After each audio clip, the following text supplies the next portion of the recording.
Hi, എല്ലാവർക്കും സുല ലൈഫിലേക്ക് സ്വാഗതം. കുറേ ദിവസങ്ങളായി നമ്മൾ തമ്മിൽ കണ്ടിട്ടും വർത്തമാനം പറഞ്ഞിട്ടും ഒക്കെ.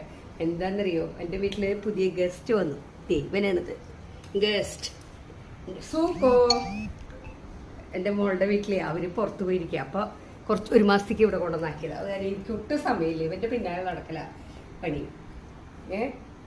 സൂക്കോ നോക്കടാ, ഇവനുണ്ടല്ലോ ഇംഗ്ലീഷ് മാത്രം ഇതായിരുന്നു. ഇപ്പം അവൻ തനി നാടൻ പച്ച മലയാളിയായി. നമ്മുടെ മാതൃഭാഷ മലയാളമാണല്ലോ, ഞാൻ എവിടെ പോയാലും മലയാളം പറയുള്ളൂ. അവനെ അങ്ങനെ തന്നെ അവന് പഠിച്ചുപോയി. ഇനി എന്താവോ എന്തോ അവൻ്റെ അച്ഛനമ്മയൊക്കെ വരുമ്പോൾ ഇംഗ്ലീഷ് ഞാൻ തുടങ്ങി ABC തുടങ്ങി പഠിപ്പിച്ചു തുടങ്ങേണ്ടി വരുന്ന എനിക്ക് തോന്നുന്നത്. നോക്കോ, നമുക്ക് പോവാം. പോവാന്ന് പറഞ്ഞതേ അവർ റെഡി. ബൈ. ഇനി നമുക്ക് അടുത്ത വീഡിയോയിൽ കാണാം. ഞാൻ നോക്കാം ഇനി വേഗം വീഡിയോ ഇടാൻ പറ്റും. ഇടാം. Okay, bye. എല്ലാവരും സബ്സ്ക്രൈബ് ചെയ്യുക, ലൈക്ക് ചെയ്യുക, ഷെയർ ചെയ്യുക.